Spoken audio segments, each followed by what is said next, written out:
Kalau kemarin Pichel sudah menampilkan CPU dari Ryzen 8000 series sebagai pembuka dari geng AMD, maka kali ini Pichel akan menampilkan lagi review sebuah laptop di Asus di seri ZenBook yang juga sudah menggunakan prosesor Ryzen seri 8000. Dan tentu aja sudah dilengkapi juga dengan Ryzen AI. Seperti apa detailnya? Let's check it out!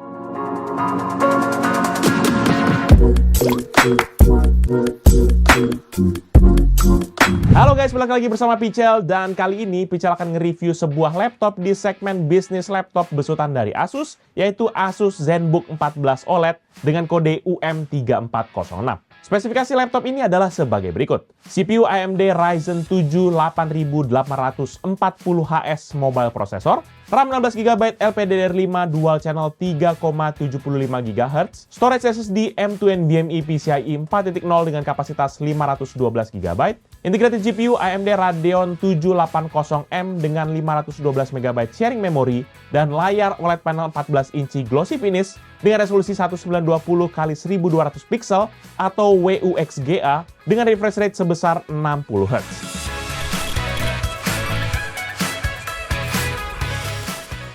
Untuk urusan desain, maka laptop keluaran dari Asus memang selalu memberikan desain yang sedap banget lah dipandang mata. Terlebih buat tipe ZenBook yang memang menyasar para kalangan eksekutif, yang sudah pasti bakalan office attire look banget lah gitu. Apalagi laptop ini hadir dengan color theme yang serba hitam di hampir seluruh permukaan bodinya. Cuma ya gitu, dari tahun 2020-an sampai hari ini, modelnya tuh gitu-gitu aja. Dan cuma beberapa perubahan yang minor aja yang memang Pichel bisa sampaikan. Salah satunya yaitu penggunaan grafis logo baru Asus yang dibuat menjadi line art gitu ya pada display covernya, yang ditemani juga dengan teks Asus ZenBook di bagian kiri bawah. Display covernya jadi lebih kerasa clean sih, dan ini memang menambah kesan eksklusif pada laptop ini. Tapi secara overall, basis dari desainnya ini sama persis dengan laptop ZenBook yang terdahulu, yang udah pernah Pichel review berkali-kali gitu ya. Sementara untuk build quality-nya sendiri, laptop dengan dimensi 31,2 x 22 cm ini memiliki ketebalan hanya 1,49 cm saja, dan dengan bobot hanya 1,2 kg. Jadi ini laptopnya udah tipis, ringan, dan enak lah buat dibawa kemana-mana. Jadi udah cocok banget buat teman-teman yang memang mobilitasnya tinggi. Bobot ringannya juga memang nanti ujung-ujungnya karena kontribusi dari material aluminium yang digunakan pada display cover dan juga backplate-nya, serta juga ada kombinasi dengan material plastik yang menggunakan hingga 50% bahan plastik daur ulang. Ditambah lagi laptop ini sudah mengantongi akan sertifikasi akan EPEAT Gold gitu ya, EPEAT Gold, plus juga US Military Grade MIL STD 810H. Jadi memang ujung-ujungnya ini paket lengkap dah ini build quality-nya. Tadi kan udah tipis, ringan, ramah lingkungan gitu ya, dan juga tahan banting di hampir segala medan dan juga kondisi cuaca ekstrim. Tapi tetap aja, waktu kita tes, flex masih ada nih di semua permukaan yang memang berpenampang lebar. Kayak display cover, deket area keyboard, sami mawon. Dan yang terakhir di bagian desain yaitu kelengkapan I/O port, di mana yang terletak di sisi kanan dan kiri pada laptop ini. Dari sisi sebelah kanan nanti terdapat dua indikator untuk baterai dan power status, satu port USB Type-C 3.2 Gen 2, satu port USB 4 dengan interface Type-C, satu combo audio port 3,5 mm, dan satu full HDMI 2.1.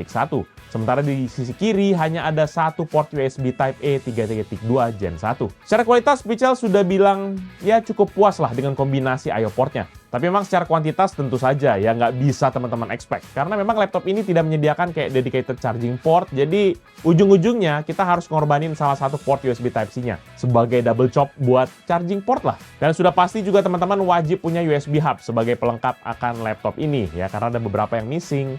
Jadi ya dilengkapin sendiri.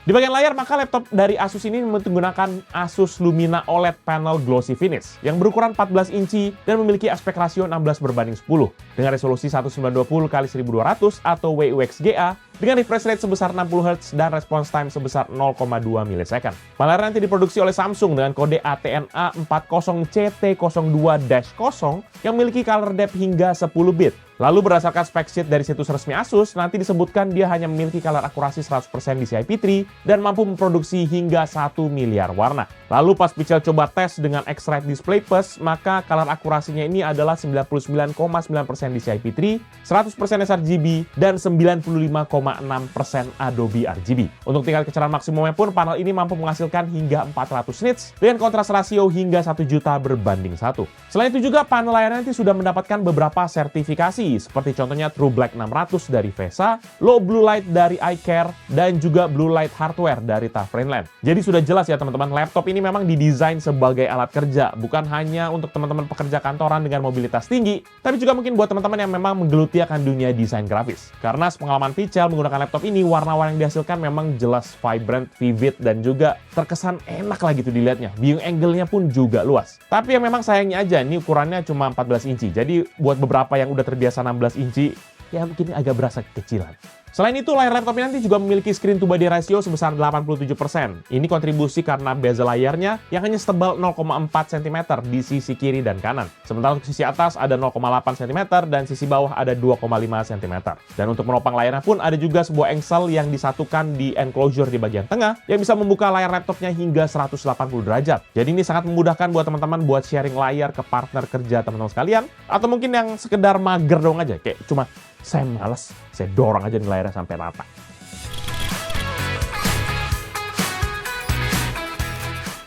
Untuk input device, maka laptop ini sendiri nanti dilengkapi dengan 2 input device standar dan juga sebuah security input. Yang pertama sudah tentu keyboardnya, di mana Asus memberikan keyboard chiclet full QWERTY berbentuk persegi dengan keycap berukuran 1,6 cm. Permukaan keyboard ini licin dan menggunakan warna dasar yang sama dengan theme color dari laptopnya. Terus juga untuk backlight-nya, keyboardnya memiliki backlight berwarna putih dengan 3 tingkat kecerahan yang bisa teman-teman adjust dengan tombol F4. Sementara untuk typing feel-nya, keyboardnya memang kerasa empuk, clicky, dan menghasilkan suara ketukan yang masih terdengar wajar. Ya walaupun Asus melabeli keyboardnya dengan namanya Quiet Keyboard, tapi tetap aja masih kedengeran juga typing sound-nya. Dan buat yang penasaran, ini deh contoh typing test dari keyboard laptop ini. Check this out.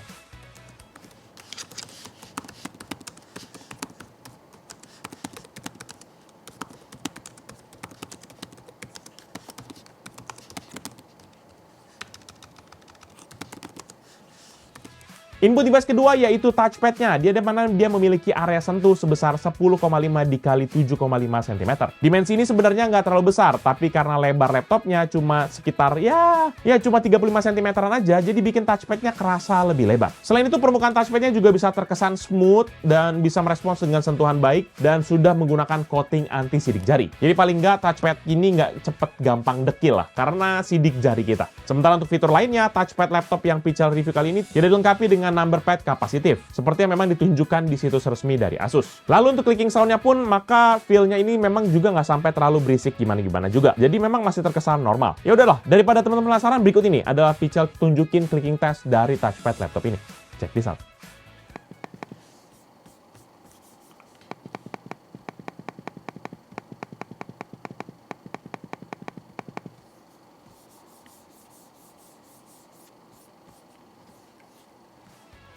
Dan terakhir adalah security input berupa face security menggunakan IR cam yang ada di webcamnya. Kamera ini masih terbilang responsif baik saat register di Windows Hello maupun pada salah satu Pichel test di login Windows. Jadi ini sebuah hal yang menarik karena Pichel makin lama makin malas ya. Mau pakai Google Password Manager harus pakai sidik jari lah. Kalau muka tuh udah gampang gitu.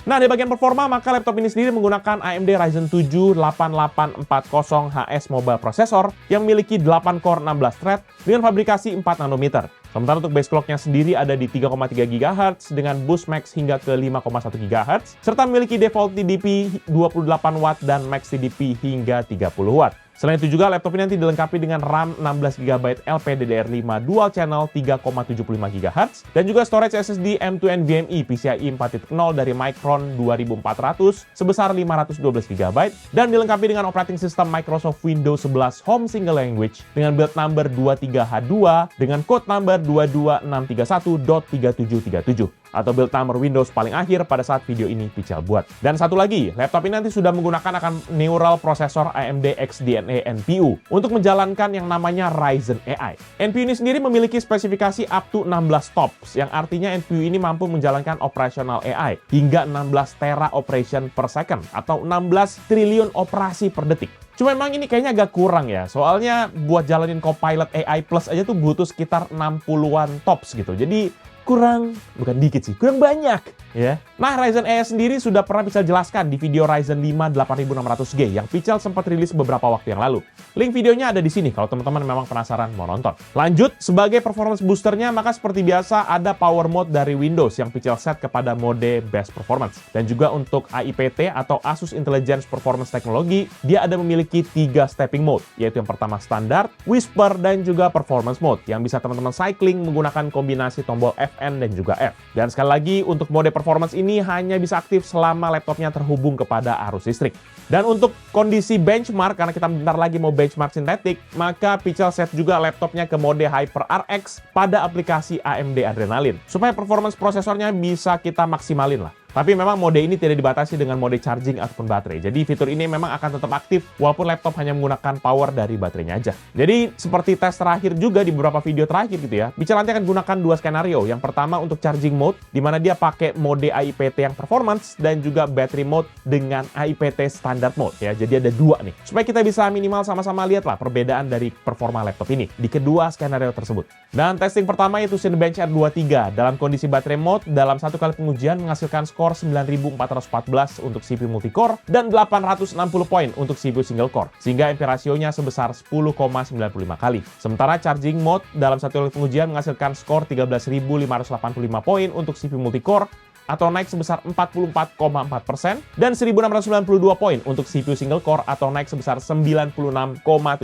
sehingga menghasilkan MP rasio sebesar 8,03 kali atau sedikit banyak turun di 26,7%. Testing kedua dengan Cinebench R20 dengan 3 kali pengujian, maka pada battery mode skor rata-ratanya adalah 3.699 poin, sementara charging mode skor rata-ratanya adalah 5.306 poin atau naik 43,4%.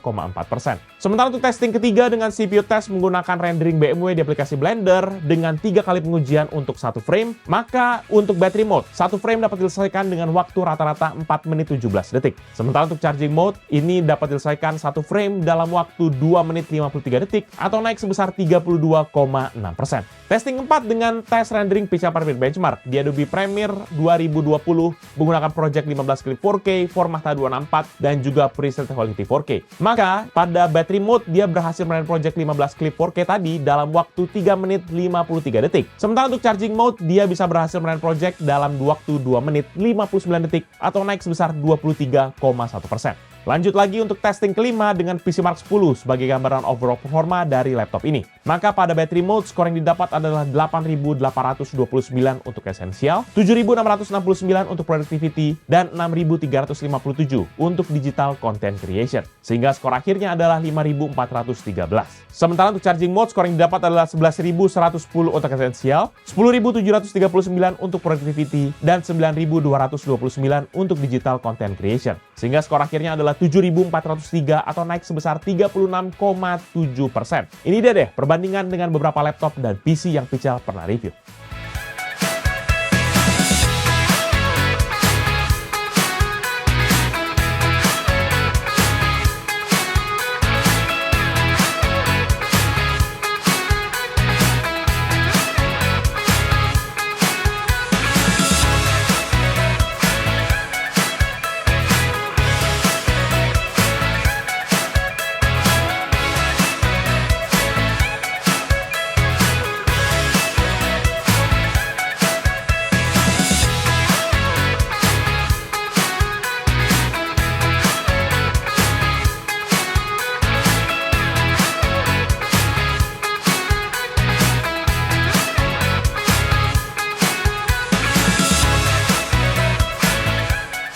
Testing ke-6 dengan Crystal Disk Mark untuk mengetahui akan kecepatan storage-nya. Maka pada battery mode, sequential testing 1 MB dengan 8 tas 1 thread sebesar 3,4 GB per second untuk membaca data dan 1,8 GB per second untuk menulis data. Dan random testing 4 KB dengan 1 tas 1 thread ada di 45,4 MB per second untuk membaca data dan 83,1 MB per second untuk menulis data. Sementara untuk charging mode, sequential testing 1 MB dengan 8 tas 1 thread dapat diselesaikan sebesar 4,6 GB per second untuk membaca data atau naik sebesar 36,8%.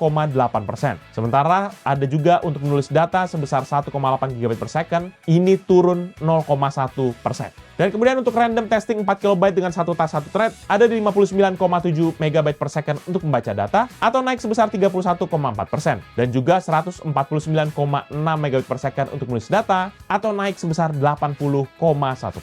Lanjut lagi kita masuk ke bagian grafis, di mana laptop ini nanti hanya dilengkapi dengan sebuah integrated GPU dari AMD, yaitu AMD Radeon 780M, yang memiliki arsitektur RDNA 3 dengan 12 computation unit dan 768 unified pipeline. Untuk frekuensinya sendiri, ini dia bekerja di frekuensi 1,5 GHz hingga ke 3 GHz dengan default sharing memory sebesar 512 MB. Oleh karena itu, kita lanjut dengan testingnya, yaitu menggunakan GPU test dengan rendering BMW di aplikasi Blender dengan 3 kali pengujian untuk satu frame. Maka pada battery mode, satu frame itu tadi dapat diselesaikan dengan waktu rata-rata 4 menit 16 detik. Sementara untuk charging mode, satu frame dapat diselesaikan dengan waktu rata-rata 2 menit 44 detik atau naik sebesar 35,9%.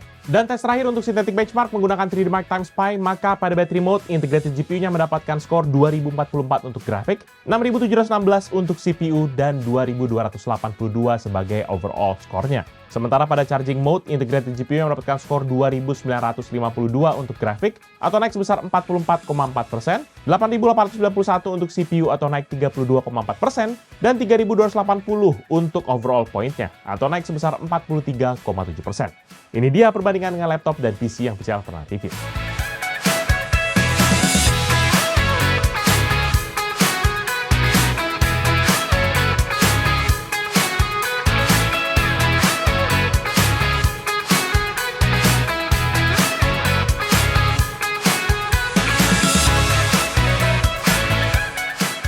Next, kita lanjut untuk ke gaming test. Maka untuk skenario-nya, Pichel tetap menggunakan battery dan juga charging mode, sama seperti yang Pichel pakai pada Synthetic Benchmark barusan. Sementara untuk game settingnya, Pichel gunakan native resolution layarnya dan juga playable setting pada setiap gamenya. Game pertama yaitu GTA 5 di native resolution atau WUXGA dan juga setting high. Maka pada battery mode rata-rata frame rate di 65,6 fps dengan maksimum di 90,7 dan minimum di 41,9 fps. Sementara pada charging mode rata-ratanya di 76,3 dengan maksimum di 104,9 dan minimum 62,6 fps. Secara rata-rata dia naik sebanyak 16,3%. Game kedua, CS2 di native resolution dan juga setting medium.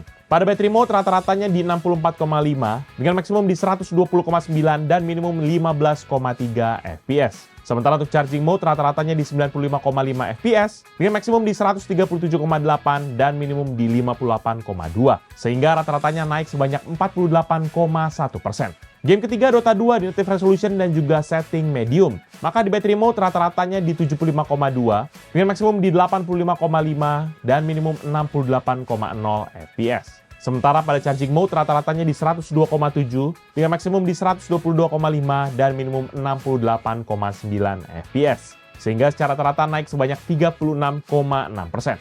Game keempat FIFA 22 native resolution dan juga setting high. Maka pada battery mode rata-rata frame rate di 96,7 dengan maksimum di 112,4 dan minimum 2,6 fps. Sementara pada charging mode rata-ratanya di 117,5 dengan maksimum di 131,2 dan minimum 3,5 fps.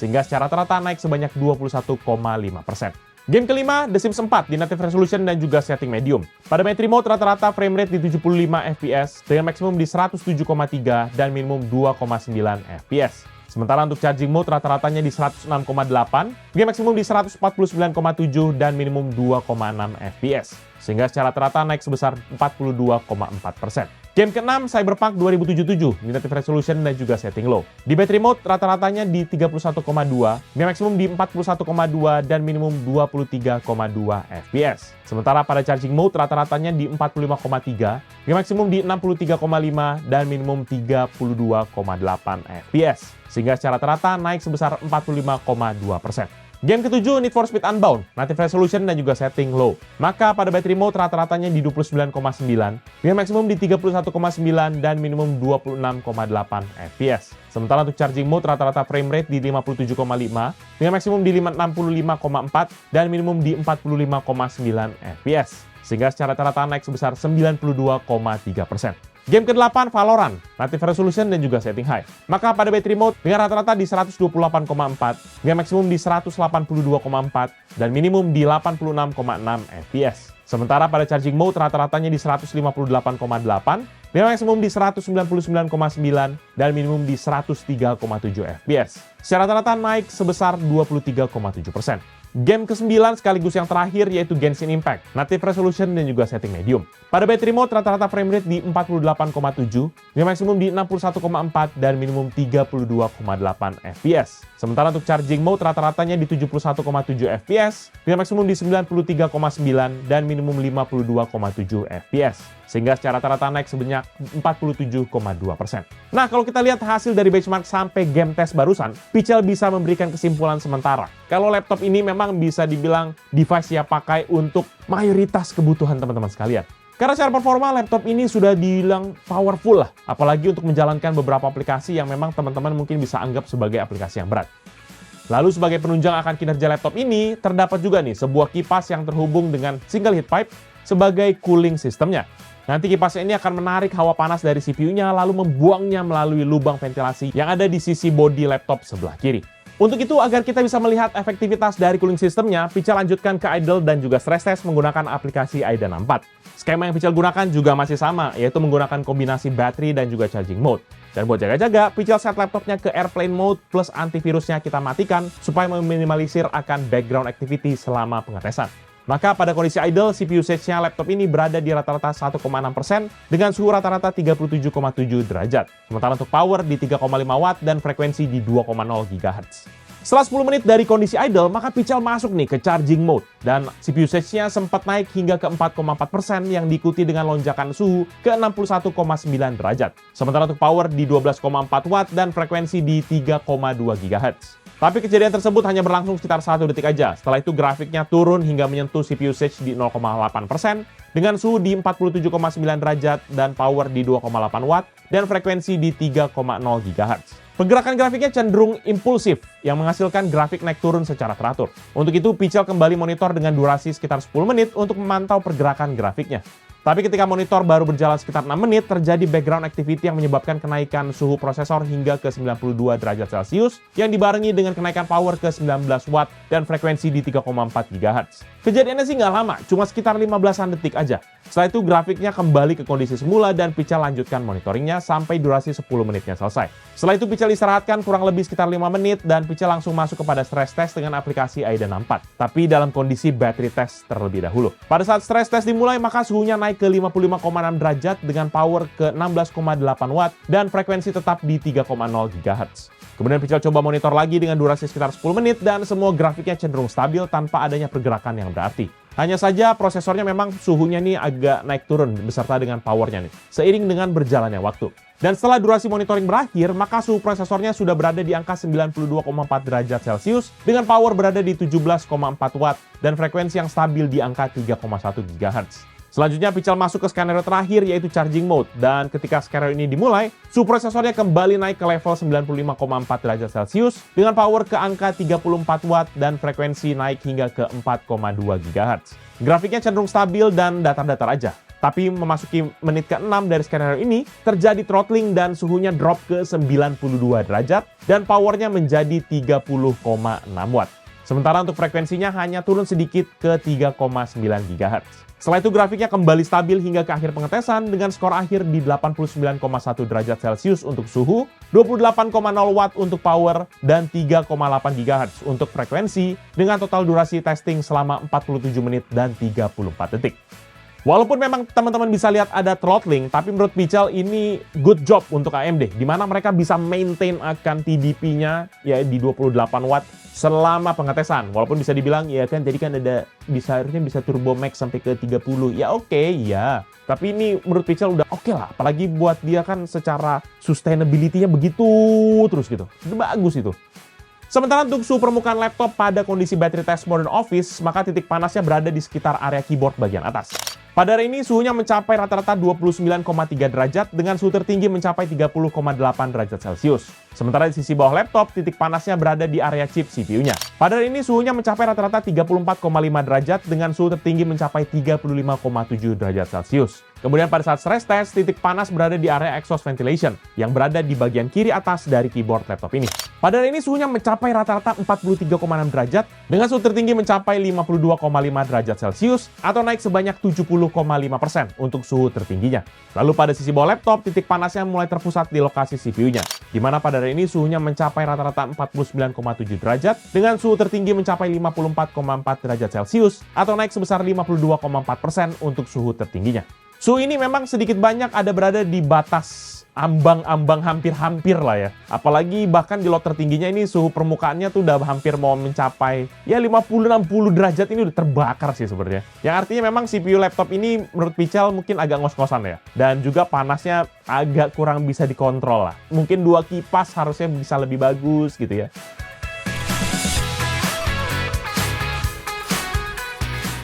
Di bagian audio laptop ini, maka dia memiliki sepasang stereo speaker di sisi bawah laptop yang menggunakan teknologi Dolby Atmos. Ditambah juga ada tuning dari Harman Kardon yang membuat komplit lah untuk sistem audionya ini. Kualitas suaranya sih memang masih tergolong jernih dan output suaranya cukup menggelegar buat studio Pichel yang ukurannya cuma 4x5 meter dengan intensitas suara pada waktu kita tes di rata-rata 109,4 desibel dan level tertingginya di 116,1 desibel. Buat yang penasaran, berikut ini deh contoh suara dari speaker laptopnya.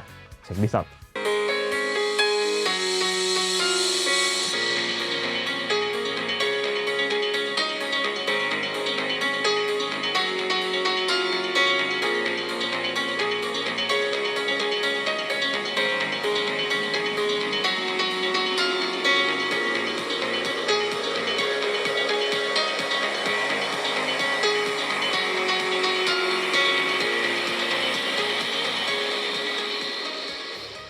Sementara di sisi webcam, maka laptop ini sendiri memiliki kamera yang lebih baik daripada kebanyakan laptop selevelnya, walaupun masih tergolong standar lah. Webcamnya memiliki resolusi 2,1 megapiksel yang bisa merekam video 1080p 30 fps atau foto dengan resolusi 1920 x 1080 piksel.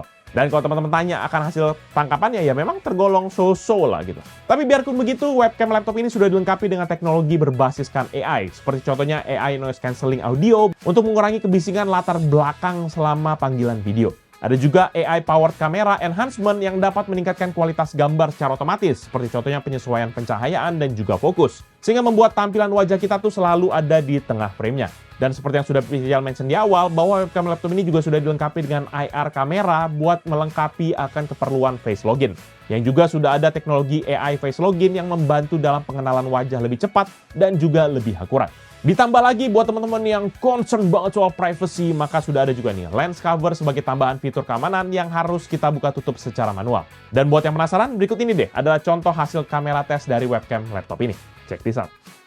Ini ada hasil tangkapan kamera dari laptop Asus ZenBook 14 OLED dengan kodenya UM3406. Ini menggunakan setup kamera 2,1 megapiksel atau dengan image quality-nya 1920 dikali 1080 piksel.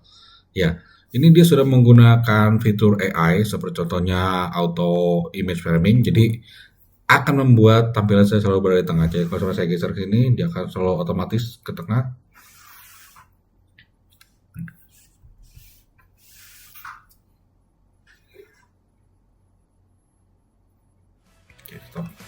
Next, di bagian konektivitas, maka laptop ini juga dilengkapi dengan modul Wi-Fi dari MediaTek yaitu V-Logic 330 dengan kode MT7922.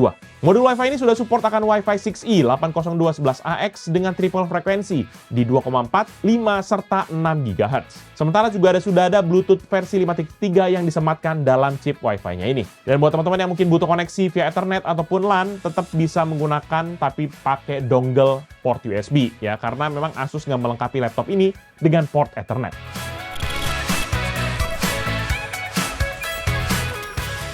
Di bagian baterai, laptop ini sendiri menggunakan baterai internal berbahan lithium polymer dengan kode C41N2304 yang memiliki kapasitas 75.000 mAh.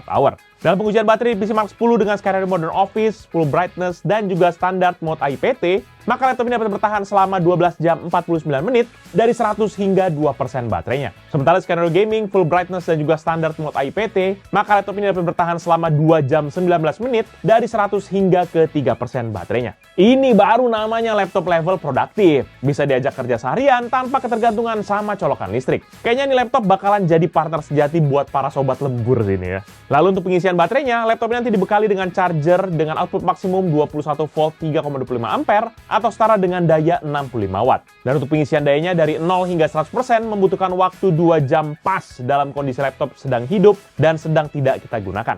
Mantap kan? Ngecasnya cuma 2 jam, udah bisa diajak kerja 12 jam ya. Walaupun klaim dari Asus katanya kalau laptop ini bisa beroperasi 17 jam lebih gitu ya. Tapi 12 jam juga sudah oke lah ya. Harusnya tapi mereka bilang kayak 17 jam tuh kayak syarat dan ketentuan berlaku. Gini. Ada bintangnya tuh, ada panjang gitu ya. Brightness-nya harus gini gitu ya.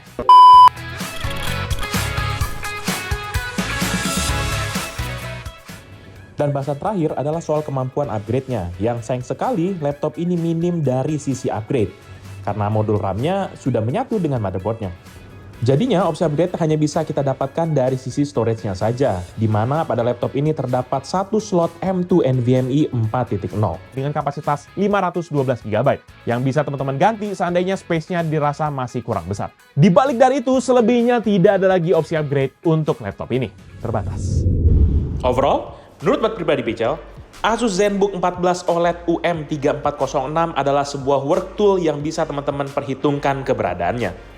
Karena dengan kombinasi Ryzen 7 8840HS yang digunakan menjadi mesin penggerak dari laptop ini, dia tuh menawarkan banyak sekali upgrade yang bisa membantu pekerjaan teman-teman sekalian dibandingkan dengan Ryzen yang versi sebelumnya. Dan gak hanya untuk keperluan office aja, tapi laptop ini juga bisa masih memungkinkan buat dijadikan buat kita yang desain grafis, mengingat layarnya sudah mendukung akan segi spesifikasi tersebut. Jadi sekali lagi, kesimpulan Pichel masih sama dengan kesimpulan awal tadi. Kalau laptop ini adalah device yang siap pakai tanpa perlu kita oprek-oprek lagi. Walaupun mungkin ada masa berlakunya, contohnya mungkin ya 2 tahun 3 tahun masih oke lah. Tapi lewat dari itu, menurut Pichel mungkin agak-agak seret. Dan kalaupun teman-teman ingin memainkan game dengan laptop ini, maka secara kinerja menurut Pichel masih memungkinkan, ya kan? Speknya, GPU-nya masih oke lah, 780M2 integrated, tapi masih oke lah. Cuma ya gitu, teman-teman harus cari sendiri settingan game yang memang playable, tapi mengorbankan juga sedikit ya kualitasnya lah gitu. Dan kalau teman-teman tanya untuk harga, maka laptop ini sendiri dibanderol di harga hanya 14 jutaan. Di situs resmi dari Asus Indonesia untuk spek yang Pichel review kali ini. Harga yang sangat-sangat masih masuk akal kalau menurut Pichel. Mengingat laptop ini kan sudah menggunakan teknologi terbaru dan juga secara spek layar pun juga nggak kaleng-kaleng. Dan nanti kalau teman-teman yang mungkin berminat dengan produk ini atau mau cek produknya, bisa cek nanti ya di deskripsi yang Pichel akan tulis di bawah ini. Jangan lupa juga untuk like dan juga share video ini, plus kunjungi sosial media dari Pichel Techno dan Pichel Media Group seperti Facebook, Twitter, Instagram, TikTok, serta website kita yaitu pichelmediagroup.com. Dan Pichel mau ingetin, jangan lupa kunjungi YouTube channel kita yang lain di bawah Pichel Media Group, yaitu Pichel Main Game yang bahas soal game konsol, PMG Fams yang bahas vlog aktivitas Pichel dan keluarga, serta Pichel Toys Time yang bahas soal mainan. Jangan lupa teman-teman pada subscribe ya. Jadi itu dia video Pichel kali ini. Thank you guys for watching. I'll see you in the next video.